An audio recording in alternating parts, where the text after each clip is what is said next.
Visakha వాజీ news కు స్వాగతం. నేను జ్యోతి. ముందుగా హెడ్లైన్స్ చూద్దాం. పూరి తరహాలో ఈ నెల 7న విశాఖలో జగన్నాథుని రథయాత్ర ఇస్కాన్ సాగర్ నగర్ ఆధ్వర్యంలో నిర్వహించనున్నట్టు తెలిపిన నగర అధ్యక్షులు సాంబదాసు.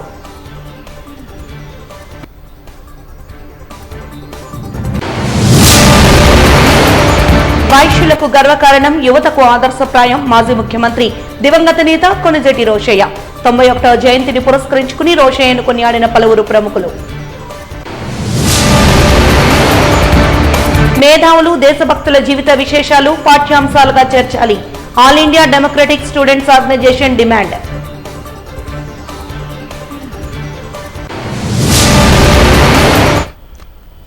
ఇక వివరాల్లోకి వెళ్తే, నేరస్తులను చూసేందుకు జైలుకు వెళ్లడం మాజీ ముఖ్యమంత్రి వైఎస్ జగన్మోహన్ రెడ్డి అవినీతి వ్యక్తిత్వానికి నిదర్శనమంటూ టీడీపీ రాష్ట్ర అధ్యక్షులు పల్లా శ్రీనివాసరావు విమర్శించారు. ఈవీఎంలు పగలగొట్టిన నేపథ్యంలో పిన్నెల్లి రామకృష్ణారెడ్డిని జైల్లో వైఎస్ఆర్సీపీ పార్టీ అధ్యక్షులు జగన్మోహన్ రెడ్డి పరామర్శించడానికి వెళ్లడాన్ని టీడీపీ తప్పుపట్టిందన్నారు. ఈ మేరకు మంగళగిరిలోని పార్టీ కార్యాలయంలో ఆయన మీడియాతో మాట్లాడారు. పార్టీ అధ్యక్షుడైనటువంటి జగన్మోహన్ రెడ్డి గారు మరి పిన్నెల్లి రామకృష్ణారెడ్డి గారిని జైలుకి వెళ్ళి పరామర్శించి వారు బయటకు వచ్చి మీడియాని అడ్రస్ చేశారు. ఈరోజు మేము అడుగుతున్నాం, తెలుగుదేశం పార్టీ రాష్ట్ర అధ్యక్షులుగా మేము ఒకటి అడుగుతున్నాం, దానికి సమాధానం చెప్పాలి. మీరు ఒక పార్టీ నడిపేటటువంటి వ్యక్తి ఆదర్శంగా ఉండాల్సినటువంటి అవసరం ఉంది. అది తప్పి మీరు జైల్లో ఉన్నటువంటి వ్యక్తి దగ్గరికి వెళ్ళి ఈవీఎంని అందరూ చూస్తుండగానే పగలగొట్టి అలాగే సిఐ గారి పైన దౌర్జన్యం చేసినటువంటి వ్యక్తిని వెళ్ళి మీరు పరామర్శిస్తున్నారంటే మీరు ప్రజలకు ఎటువంటి మెసేజ్ పాస్ చేస్తున్నారో ఒకసారి సమాధానం చెప్పాల్సినటువంటి అవసరం ఉంది. ఎందుకంటే ఒక పార్టీ ఉందంటే ఆ పార్టీ ఆదర్శంగా ఉండాల్సినటువంటి అవసరం ఉంది. ఆ పార్టీ అధ్యక్షులు కూడా ప్రజలకు ఆలోచనలకు అనుగుణంగా వెళ్ళాల్సినటువంటి అవసరం ఉంది. ముఖ్యంగా వాళ్ళు వేసే ప్రతి అడుగు కూడా ప్రజలు గమనిస్తూ ఉంటారు. కానీ ఈరోజు జగన్మోహన్ రెడ్డి గారు ఆయనకున్నటువంటి నేర చరిత్రని మరొకసారి నిరూపించుకుంటూ ఒక నేరస్తుడిని వెళ్ళి పరామర్శించడం చాలా సిగ్గుచేటని చెప్పి ఈ సందర్భంగా తెలియజేస్తున్నాం. ఎందుకంటే నేను తెలుగుదేశం పార్టీ రాష్ట్ర అధ్యక్షుడిగా మాట్లాడుతున్నటువంటి మాటలు ఇవి. ఏ నాయకుడైనా సరే ఆదర్శంగా ఉండాలి, ప్రజలకు ఒక మెసేజ్ పాస్ చేయాలి, ఒక నమ్మకం చేకూర్చుకోవాల్సినటువంటి అవసరం ఉంది. కానీ ఈరోజు ఒక క్రిమినల్ని పరామర్శించడం చాలా దురదృష్టకరం అని చెప్పేసి ఈ సందర్భంగా మేము తెలియజేస్తూ, అలాగే ఇప్పటికైనా సరే ఒక పద్ధతిగా వెళ్ళాల్సినటువంటి అవసరం ఉంది. నాయకులంటే, రాజకీయ నాయకులంటే ఈరోజు సమాజంలో కొంత వ్యతిరేక భావం ప్రజల్లో ఉంది. ఎందుకంటే వీళ్ళు చెప్పేది ఒకటి చేసేది ఒకటని. ఎందుకంటే ఈరోజు జగన్మోహన్ రెడ్డి గారు చేసేటువంటి తీరు, మాకు ఆయన వెళ్ళేటువంటి తీరును చూసిన తర్వాత. అనకాపల్లి జిల్లా పాయకరావుపేటలో హోంమంత్రి అనిత విస్తృత పర్యటన చేపట్టారు. పాయకరావుపేట ప్రభుత్వ ఉన్నత పాఠశాలను, బాలికల ఉన్నత పాఠశాలను ఆకస్మిక తనిఖీ చేశారు హోంమంత్రి వంగలపూడి అనిత. పాఠశాలలో విద్యా ప్రమాణాలు పరిశీలించి విద్యార్థులతో మాట్లాడిన మంత్రి అనిత మధ్యాహ్న భోజన ఏర్పాట్లపై ఆరా తీశారు. నాణ్యతను గురించి విద్యార్థులతో మాట్లాడి అడిగి తెలుసుకున్నారు. అనంతరం ఉపాధ్యాయులతో చర్చించి సిబ్బంది వివరాలను తెలుసుకున్నారు.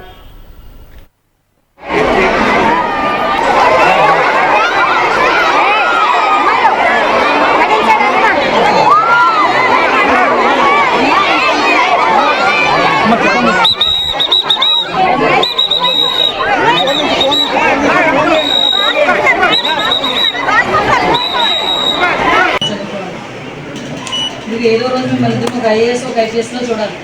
అర్థమైందా? ఈ డాక్టర్లు, ఇంజనీర్లు ఇవి కాదు.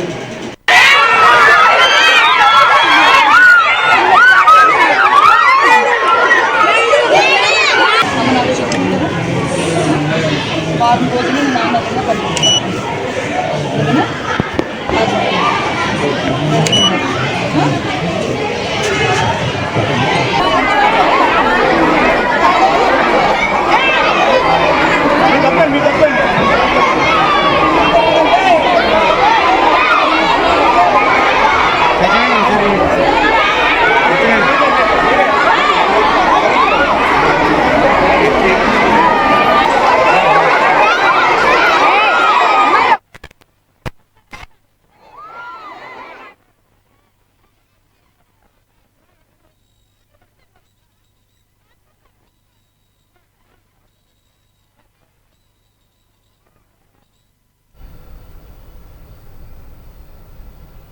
పూరి తరహాలోని ఈ నెల 7న విశాఖలో ఇస్కాన్ సాగర్ నగర్ ఆధ్వర్యంలో రథయాత్రను నిర్వహించనున్నట్టు సంస్థ నగర అధ్యక్షులు సామదాస్ తెలిపారు.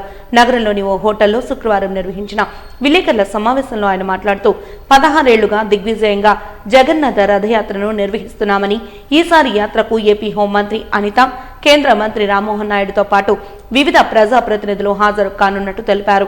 ఆదివారం సాయంత్రం 4 గంటలకు తీరంలోని ఉడాపాక్ నుంచి వైఎంసీఏ రామకృష్ణ మిషన్ కాళీమాత ఆలయం మీదుగా గురజాడ కళాక్షేత్రం వరకు రథయాత్ర ఉంటుందని తెలిపారు. స్వామివారికి 1000 రకాల వంటకాలతో ప్రసాదాన్ని నివేదిస్తామని తెలిపారు. మాతాజీ నితాయి సేవిని మాట్లాడుతూ 1967లో పూరిలో ప్రారంభమైన జగన్నాథ రథస్వామి యాత్ర ఇప్పుడు ఇస్కాన్ ఆధ్వర్యంలో 250 దేశాల్లో నిర్వహిస్తున్నామని తెలిపారు. We'll be celebrating 17th Rath Yatra in the city with a grand program. There will be 5 Ratham. One is the Jagannath Baldev Subhadra, big Ratham, 2 other small Ratham, and this the grandest as we have in Puri. It's a very auspicious Tithi, Asad Ditya Shukla Tithi, and Rath Yatra will be starting from the Buddha Park. It will go through the beach road. Finally, after Kalimata temple, Ramakrishna Mission, it will go to the Gurjada Kalakshetra. There will be cultural program, bhajan, kirtan, discourse about Jagannath pastimes. Then prasadam for all, and a full plate of prasadam. On the procession, there will be nice kirtan, bhajan, mandali coming from Mayapur and other countries. International participants will be there, and we will also distribute nice sweet prasadam, purihara prasadam throughout the procession, bhajan kirtan. We request everybody to come and take blessings of Jagannath Baldev Subhadra and make their life successful. It says in the scripture, those who see the Ratham in the those who see Lord in the Ratham and pull the Ratham, there will be no river. So we want all the Visakhapatnam Nivashi to come and take blessings of Jagannath Baldev Subhadra and make the auspicious day very successful, take blessings for their own family. Andarki my most good morning and welcome. So చాలా ప్రత్యేకంగా ఉంది ఈ సంవత్సరం రథయాత్ర. గత 16 సంవత్సరాల నుంచి ISKCON Vizag శాఖ రథయాత్ర జరిపిస్తున్నారు. ఇది 17th ఇయర్. మాకు ఎంతో ఆనందంగా ఉంది. మనం పూరిలో ఎలా అయితే జగన్నాథ స్వామి రథయాత్ర జరుగుతుంది అదే స్టైల్లోనే అదే తిథి ఆషాఢ శుక్ల ద్వితీయ పుణ్యతిథి నాడు మన విశాఖపట్నంలోని బూడా పార్క్ ఎదురుగానే మనం రథయాత్ర మొదలు పెడుతున్నాము. జూలై 7కి సాయంత్రం 4:30 బూడా పార్క్ నుంచి ఈ ఊరేగింపు మొదలవుతుంది.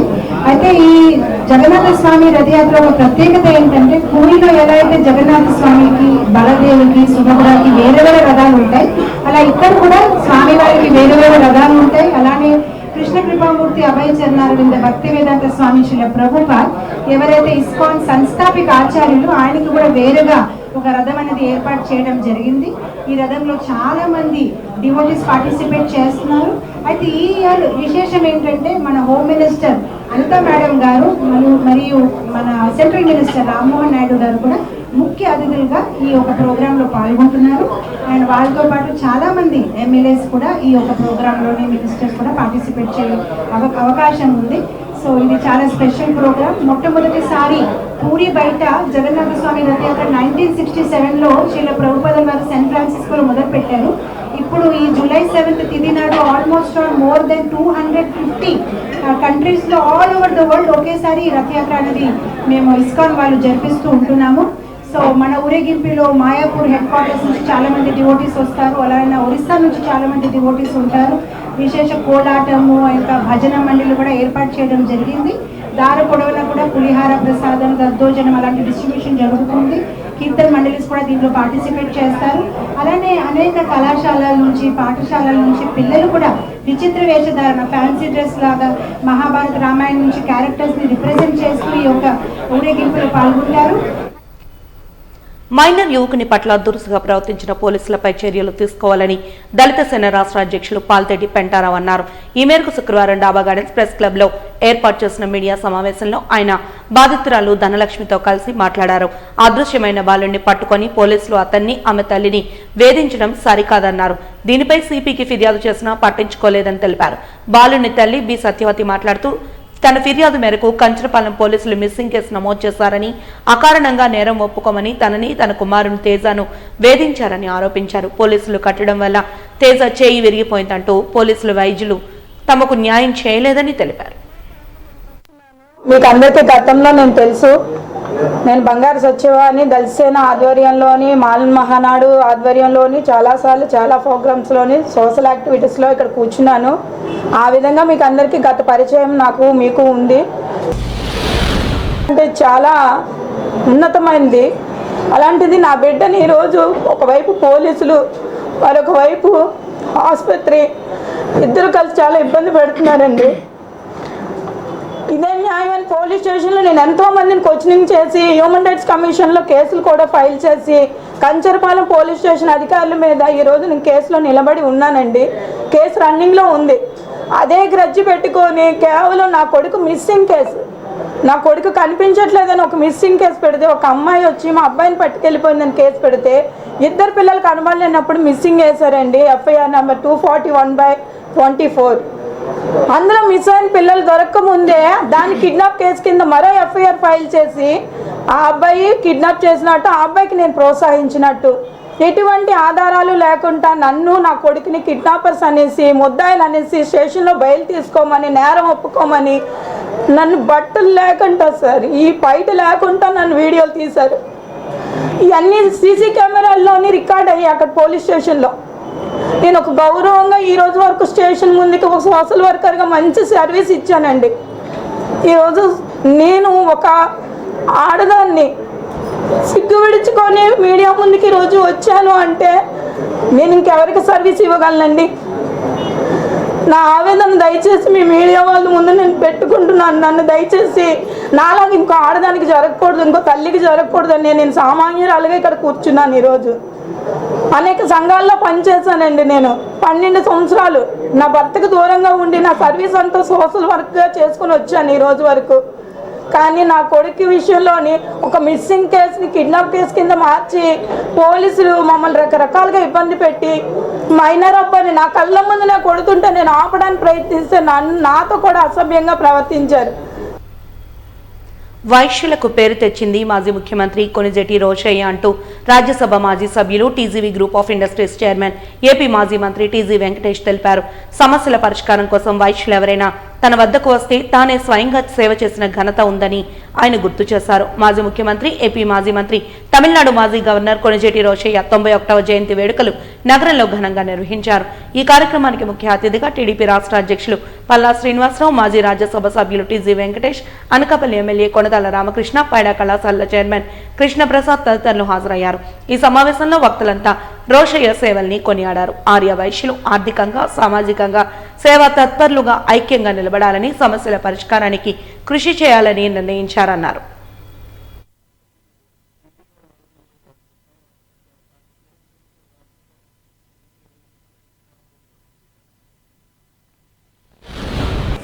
రోషయ్య గారు ఎంత మిట్ట భాషో మీలో చాలా మందికి తెలుసు.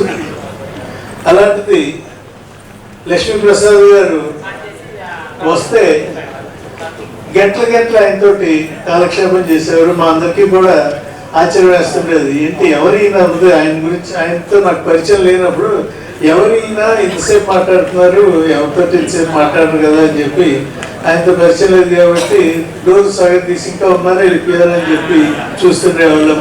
ఆయనతో నా 18వ సంవత్సరం నుంచి రోషి గారితో నాకు సన్నిహిత సంబంధం. ఆశ్చర్యం మీ అందరికి ఆయన రంగాగారి రైతాంగ విశ్వవిద్యాలయంలో చదువుకున్నారు. చుక్కల సుందరయ్య గారు వీళ్ళంతా కూడా కలిసి విద్యాలయంలో యూట్యూబ్లో. ఆ కోవలోనే మా గురువు గారు శంకర సత్యనారాయణ గారు, యలమతి శివాజీ, వడ్డే సోమనాథేశ్వరరావు, నేను అంతా యంగ్ బ్యాక్ అనమాట. అందుకని రోషి గారితో నా 18 ఏళ్ళ నుంచి సన్నిహిత సంబంధాలు. కృష్ణసారి చెప్పాడు, ఈడెవరు రా ఈ గంట మాట్లాడుతూ ఆయనతో చెప్పారు. రాసింది తెలుసా? నేనే ఆడను. రోషయ్య గారి కాబట్టి ఆయనకుండే గుణగణాలకు పేరు రావడం సహజంగా ఉంటుంది. ఆ పేరు కంటిన్యూగా కావాలంటే ప్రసాద్ గారు లాంటి కుటుంబ సభ్యులు కూడా ఉంటారు. ఎందుకంటే పేరు వాడుకొని ఆయనకి ఎంత మంచి పేరున్నా పేరు ఎగిరిపోతుంది. సో ఆయన ముఖ్యమంత్రి ఉన్నా ఈయన మామూలు సామాన్యుడిగా ఉన్నాడు. ఆయన లేకున్నా సామాన్యుడు కానీ ఆయన సేవా కార్యక్రమాలు కానీ ఆయన చేసే వ్యాపారాలు కానీ ఆయన చేసుకుంటూ వచ్చాం. రోషా గారికి సహకరించాడు కానీ రోషా గారికి ఏం సహకరించారు. ఉద్యమోదయులు ఈజీ వెంకటేష్ గారు వారు మాట్లాడుతుంటే నాకు గుర్తొచ్చింది. అయినా 2 నిమిషాలు మాట్లాడమంటే నేను మాట్లాడను 3 నిమిషాలు మాట్లాడు. అందుకని బహుధోల్లేఖ అని ఒక అలంకారం ఉన్నాయి. ఆ మహానుభావుని చూసుకుంటే ఎలా ఉంటుందంటే ఎంతో మంది ఎన్నో విధాలుగా వారిని ప్రేమిస్తుంటుంటారు. వ్యక్తి ఒకరే, ఆయన మహాశక్తి ఆయన కాబట్టి ఇటువంటి వస్తుంటుంటాయి. అయితే మరి ఎలా అండి అంటే ఆయనేమో రాజకీయ మహోన్నత హిమనగం, నేను రాజకీయంలో 0. మరి నాకు వారికి ఏమిటి సంబంధం అంటే ఉంది. అందుకే పైన వారిని పిలిపించారు. ఏమిటి అంటే వారు తెలుగుదనానికి వెలుగుదనం యాదవ్ గారు చెప్పారు. పద్యం అంటే చాలా అభిమానించేవారు. 2 ముక్కల్లోనే చెప్తా. వారు ముఖ్యమంత్రిగా వచ్చేటప్పుడు కూడా ఇక్కడికి వచ్చారు. నన్ను సాయంత్రం పూట భోజనం అయిన తర్వాత నాకు పద్యం చదివించుకునేవారు. అది బయట గారి ఇంట్లోనే నేర్చుకోవాలి. దాని దగ్గర నుంచి వినడానికి ఎంతో సబ్జెక్ట్ పరంగా మాట్లాడే తీరు పరంగా ఎంతో బాగుంటుందన్న సంగతి అందరికీ తెలిసిందే. అది ఆదర్శంగా కూడా తీసుకోవాల్సినటువంటి అవసరం ఉందని కూడా ఈ సందర్భంగా తెలియజేస్తున్నాను. ఎందుకంటే రాజకీయ నాయకులకు మాటే ఆయుధం. కానీ ఈ రోజుల్లో చూసుకుంటే ఆ మాట మనం ఎంత స్థాయిలో ఉన్నా సరే ఇష్టానుసారం మాట్లాడటం, ఆ పదవులకే మంచిగా తెచ్చేటట్టుగా వంటి పరిస్థితులు మనం చూసాం. అందుకనే ప్రతి ఒక్కరు కూడా ఒక ఉన్నతమైన స్థాయిలో ఉన్నప్పుడు మంచిగా మాట్లాడాలి అనే విషయాన్ని మన రోషయ్య గారి దగ్గర నుంచి మనం తెలుసుకోవచ్చు అని చెప్పేసి ఈ సందర్భంగా తెలియజేస్తున్నాం. రోషయ్య గారితో ఉన్నటువంటి అనుబంధం సుమారు 35 సంవత్సరాలుగా వారితో కలిసి ఒక సహచరుడుగానే కాకుండా నేను వారిని ఒక తండ్రిలా భావిస్తాను. ఎందుకంటే నాకు రాజకీయం వచ్చేసరికి మా తండ్రి గారు కాలం చేశారు. నా తండ్రి స్థానంలో ఆయన చూసుకొని ఆయన చాలా విషయాల్లో ఒక మార్గదర్శక మండలి ఎట్లయితే ఉంటారు, ఆయన ఒక వ్యక్తి కాదు, ఒక మండలి, మార్గదర్శక మండలి. ఎవరికైనా ఆయన నుంచి ఎవరైనా తీసుకోవడం తప్పితే తీసుకోగలిగిన వాళ్ళకి తీసుకోవడంత ఇచ్చేటువంటి స్వభావం వారికి.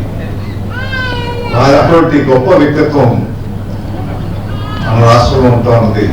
ఇప్పుడు ఉన్నటువంటి సమాజంలో ఇటువంటి వ్యక్తుల గురించి తెలియచెప్పాల్సినటువంటి అవసరం అంతే ఉంది. అందుకే అసలు నేను ఇక్కడ రావడానికి కూడా కారణం, ఇంత పెద్ద మహానగరంలో ఇటువంటి విశిష్టమైనటువంటి ఒక విలక్షణమైనటువంటి మహానాయకుడు మన మధ్యుండి ఆయనకి సరైనటువంటి ప్రాధాన్యత మహానగరంలో లేకపోవటం దురదృష్టంగా భావిస్తూ ఈ సందర్భంగా నేను ఏదైతే చెప్పాలనుకున్నానో అది ప్రసాద్ గారు అన్నారు. కానీ అది ప్రసాద్ గారి చాయిస్ కాదు, అది మనందరి కోరిక, ఇక్కడ ఉత్తరాంధ్ర ప్రజల కోరిక. ఒక సముచితమైనటువంటి స్థానంలో వారి విగ్రహాన్ని ప్రతిష్ఠించాల్సినటువంటి అవసరం ఇప్పటికే చాలా ఆలస్యమైంది.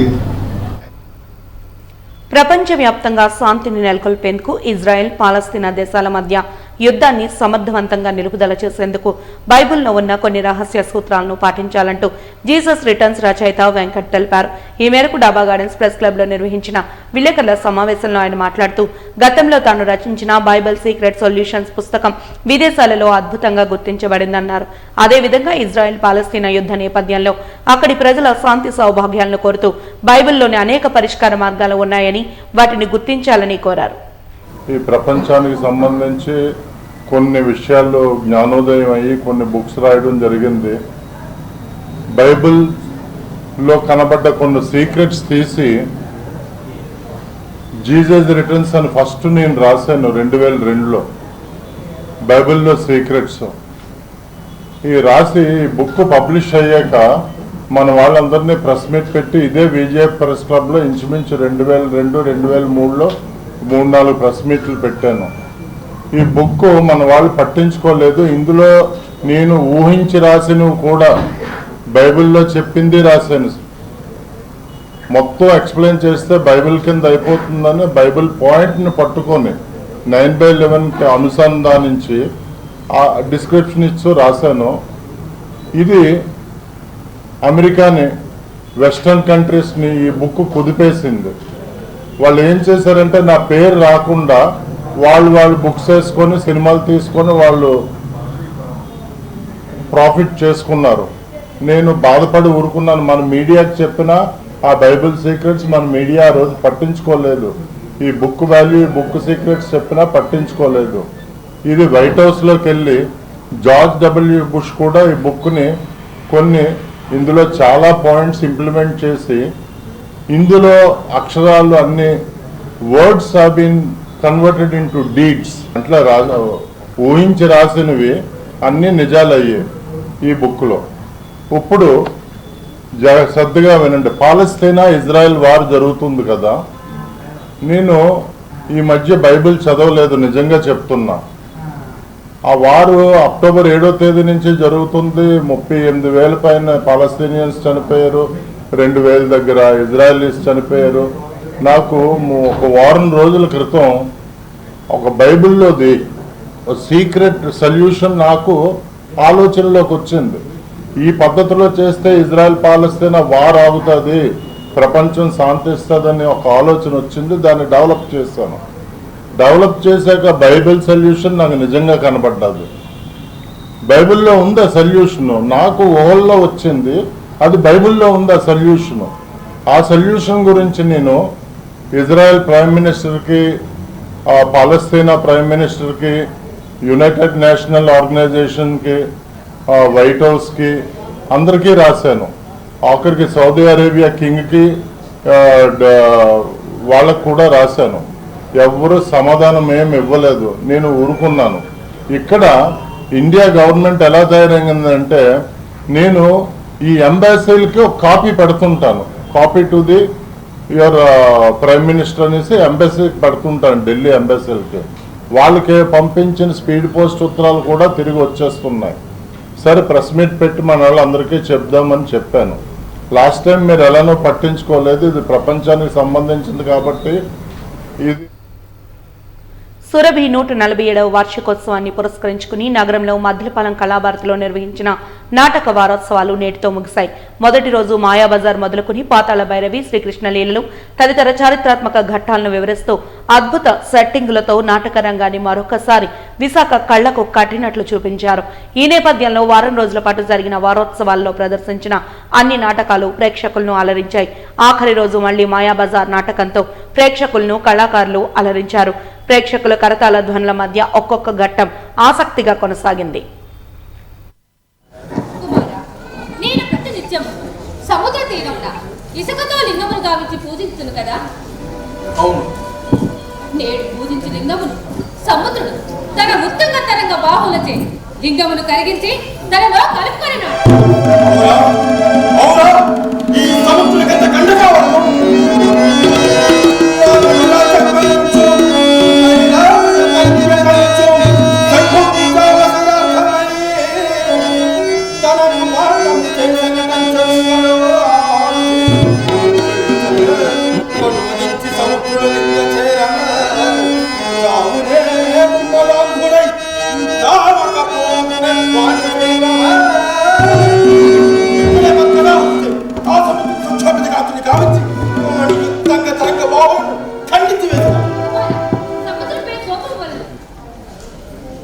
ఇదంతా ఇవ్వాలి.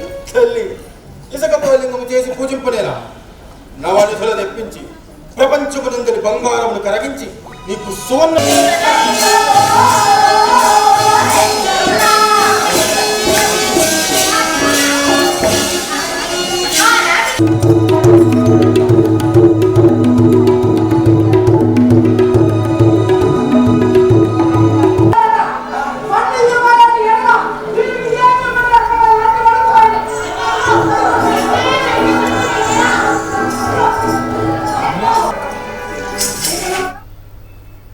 మేధావులు దేశభక్తుల జీవిత విశేషాలు పాఠ్యాంశాలుగా చేర్చాలని All India Democratic Students Organisation నాయకులు అభిలాష్ డిమాండ్ చేశారు.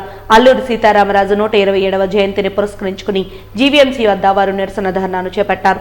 ఈ సందర్భంగా వారు మాట్లాడుతూ దేశభక్తి నాయకుల పోరాట పటిమను చిన్ననాటి నుండి విద్యార్థులకు నేర్పించాల్సిన ఆవశ్యకత ఎంతైనా ఉందని అభిప్రాయపడ్డారు. దానికి విరుద్ధంగా నేటి కేంద్ర రాష్ట్ర ప్రభుత్వాలు స్వాతంత్ర సమరయోధుల జీవిత విశేషాలను పాఠ్యాంశాల్లో చేర్చడం మానేసి బానిస భావజాలాన్ని యువతపై రుద్దుతోన్నారని మండిపడ్డారు.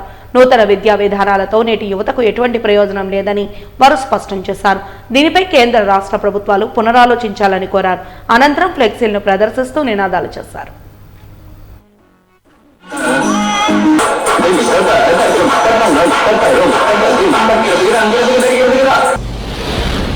ఏఐడిఎస్ ఆధ్వర్యంలో విశాఖపట్నం నగర కమిటీ ఆధ్వర్యంలో తర్వాత అల్లూరి శతవర్ధంతి నిర్వహణ కమిటీ ఆధ్వర్యంలో అల్లూరి సీతారామరాజు గారి 127వ జయంతి కార్యక్రమాలు ఇక్కడ గాంధీ విగ్రహం దగ్గర నిర్వహించబడుతున్నాయి. ఎందుకంటే ఈరోజు ప్రాధాన్యత ఈరోజు చాలా అవసరం. ఈరోజు ఎక్కడ కూడా ఏ ప్రభుత్వాలు కూడా విద్యార్థుల గొప్ప వ్యక్తుల జీవిత చరిత్రను వాళ్ళ యొక్క ఆశయాలు విద్యార్థులు తెలియజేయడం లేదు. అల్లూరి సీతారామరాజు గారు, భగత్ సింగ్, చంద్రశేఖర్ ఆజాద్, లేకపోతే ఖుదీరామ్ బోస్, లేకపోతే శ్రీశ్రీ ఇట్లాంటి వాళ్ళ గురించి అసలు ఈరోజు ఏ పాఠ్యాంశాలు, ఏ కవితలు, ఏ నాన్ డీటెయిల్స్ కూడా ఈరోజు చెప్పడం లేదు. ఎందుకంటే విద్యార్థులకు గొప్ప వ్యక్తుల యొక్క లేదా అన్కాంప్రమైజింగ్ ఫ్రీడమ్ ఫైటర్స్ యొక్క జీవిత చరిత్రను వారి ఆశయాలను తెలియజేస్తే గాన విద్యార్థులు ఈ ప్రభుత్వాలు చేస్తున్న దోపిడీకి వ్యతిరేకంగా తిరగబడతారని చెప్పి ఈరోజంతా కూడా కుట్ర పన్ని విద్యార్థులకు గొప్ప వ్యక్తుల యొక్క ఆశయాలు తెలియజేయకోకుండా ఈ ప్రభుత్వాలను చేస్తున్నాం.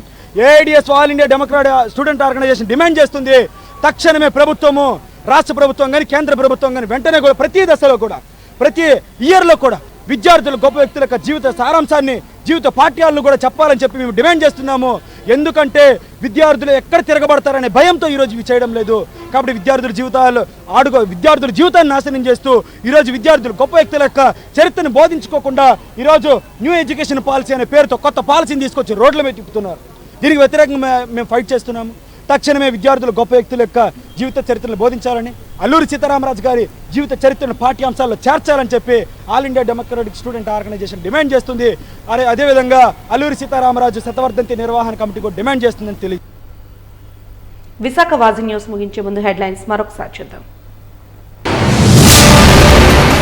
పూరి తరహాలో ఈ నెల 7న విశాఖలో జగన్నాథుని రథయాత్ర ఇస్కాన్ సాగర్ నగర్ ఆధ్వర్యంలో నిర్వహించనున్నట్టు తెలిపిన నగర అధ్యక్షులు సాంబదాసు.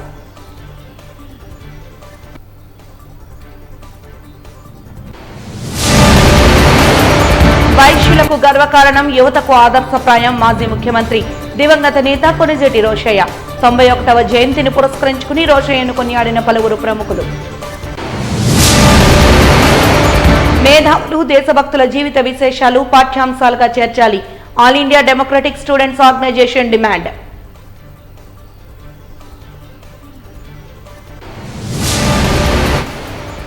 వాజీ న్యూస్ ఇంతటితో సమాప్తం. నమస్కారం.